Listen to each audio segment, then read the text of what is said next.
ಯಾಕಂದ್ರೆ D K Shivakumar ಮುಖ್ಯಮಂತ್ರಿ ಆಗ್ಬೋದು ಇಷ್ಟೇ ಇದು. ಇದಕ್ಕಾಗಿ ನೋಡ್ರಿ ಬದಲಾವಣೆ ಆಗ್ತಾರೋ ಬಿಡ್ತಾರೋ, ಸಿದ್ದರಾಮಯ್ಯ ಅಂತೂ ಅವ್ರ ಅಧಿಕಾರ ಬಿಟ್ಟು ಕೊಡುವಂತ ವ್ಯಕ್ತಿ ಅಲ್ಲ ಆತ.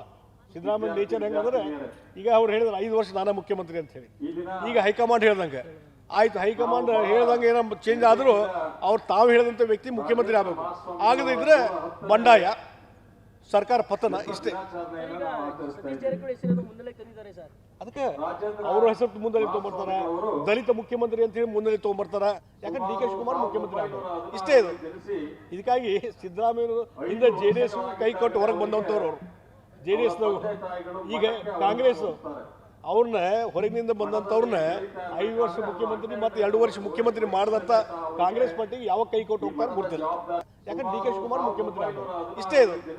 ಇದಕ್ಕಾಗಿ ನೋಡ್ರಿ ಬದಲಾವಣೆ ಆಗ್ತಾರೋ ಬಿಡ್ತಾರೋ, ಸಿದ್ದರಾಮಯ್ಯ ಅಂತೂ ಅವ್ರ ಅಧಿಕಾರ ಬಿಟ್ಟು ಕೊಡುವಂತ ವ್ಯಕ್ತಿ ಅಲ್ಲ ಆತ. ಸಿದ್ದರಾಮಯ್ಯ ನೇಚರ್ ಹೆಂಗಂದ್ರೆ ಈಗ ಅವ್ರು ಹೇಳಿದ್ರು 5 ವರ್ಷ ನಾನೇ ಮುಖ್ಯಮಂತ್ರಿ ಅಂತ ಹೇಳಿ. ಈಗ ಹೈಕಮಾಂಡ್ ಹೇಳ್ದಂಗೆ ಆಯ್ತು, ಹೈಕಮಾಂಡ್ ಹೇಳ್ದಂಗೆ ಏನೋ ಚೇಂಜ್ ಆದರೂ ಅವ್ರು ತಾವು ಹೇಳಿದಂಥ ವ್ಯಕ್ತಿ ಮುಖ್ಯಮಂತ್ರಿ ಆಗಬೇಕು. ಆಗದೇ ಇದ್ರೆ ಬಂಡಾಯ, ಸರ್ಕಾರ ಪತನ ಇಷ್ಟೇ.